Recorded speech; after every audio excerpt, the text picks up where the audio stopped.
Hi everybody, it's Annette from The Art of Intuition, and today we're going to talk about disconnecting from our old human realities and why a lot of people don't want to do that, why that's challenging for a lot of people when it comes time to do that, and people trying to teeter both worlds. So I see this a lot. I work with a lot of people who are kind of in this phase where they're trying to disconnect from human levels of consciousness, human realities, and move into higher states of consciousness and anchoring in those realities, which are completely different than our human realities. They're flip-flopped. Things we value as a human, we don't value when we start seeing through what people will call heart consciousness, which is basically you're seeing through the eyes of your soul, through your heart space. Once you open up your heart space, you open up to higher mind consciousness, so you understand things on a completely different level. I don't like to use the word level because when you use the word level, people take that as above or below or better than, and it's not meant for that. It's just, a talking point. It's just seeing from a different perspective. You're seeing from a higher perspective on what's really going on, why a lot of this stuff happens. But it's not just, people, what's that old saying that you can't see the forest for the trees? Well, this is not only just the forest, you have to be able to see the entire woods and the entire state the woods are in. You have to be able to get so far out of it to really see what's going on, because it really does hamper our vibration. Third dimensional realities are anchored in a certain body vibration. And once we start raising the vibration of our body, those realities get very hard to hold on to. It starts to become a lot of effort and energy for us to hold on to these realities, because they get so discordant to our new frequency. But as a human, we have all these stories about not wanting to let go. I'm concerned about, my boyfriend, or I'm concerned about my husband, or what about my job, or all these things. When we start exiting things out, we kind of have this story around like, oh, well, that person might have to leave. That person won't be there. And you don't know that. You don't know who's going to be there or who's not going to be there. If they're meant to be there, they're going to be there. And in the same case, if they're not meant to be there, they're just not going to be there. But we kind of paint a really bleak picture, our human aspect will, because it doesn't really want us to start that ascension process, which really means pulling out. Our awakening process is sort of the shattering of all of our third dimensional human consciousness realities, and they kind of start collapsing. We almost get everything we thought we wanted, and then it all collapses. And we just get sort of, disenchanted. That's the word I'm looking for. You get disenchanted from it. And you're like, well, if this doesn't work, and all the stuff I thought was important isn't important anymore, what really is out there? So you have that shattering, which is kind of what I like to call the awakening process. And then you go through a really deep clearing, kind of the beginning stages of ascension, where people call that like the dark night of the soul. It's kind of an overplayed word, but that's how you'll see it referred to. But the soul's not dark, so it's kind of a weird way to say it, but really your heavy, heavy stuff. People sleep a lot during that phase. People get sort of, defensive probably is not the word, but they just want to pull out of everything. They don't want to be around it. And then that causes a vibration to raise. And then you have to start, and then it's a kind of a fun time when we start embracing higher levels of consciousness. You get into the ooey gooey phase, everything's beautiful, everything's love. And when people when they're in that phase, some of my old videos, I was in that phase, and I can't even watch them because I'm like, well, I can't stand that.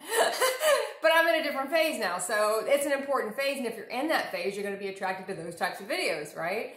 They're the ones that are going to grab you. But if you're not in that phase anymore, you're like, oh, come on, get a grip. Let's go. We got work to do. Get over it. But that's just how you feel when you're watching it back, when you're watching people in that phase. That's why it's important for so many people to be in so many places and so many different spaces, because so are the collectives. So it's not going to be one person everyone's going to look to for consciousness and say, wow, that person totally registers with me. I resonate with that. Because everyone's in a different place. And you might register with one person one day, and the next day you don't anymore. You can't listen to the voice because the pitch is off, the vibration's off, because your vibration's different. So it's important that we have a lot of people out there.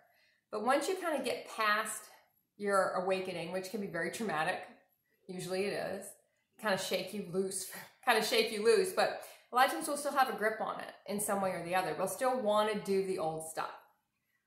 We'll still want to believe in the human realities. We'll still want to believe what we spent our whole human lives being conditioned to believe.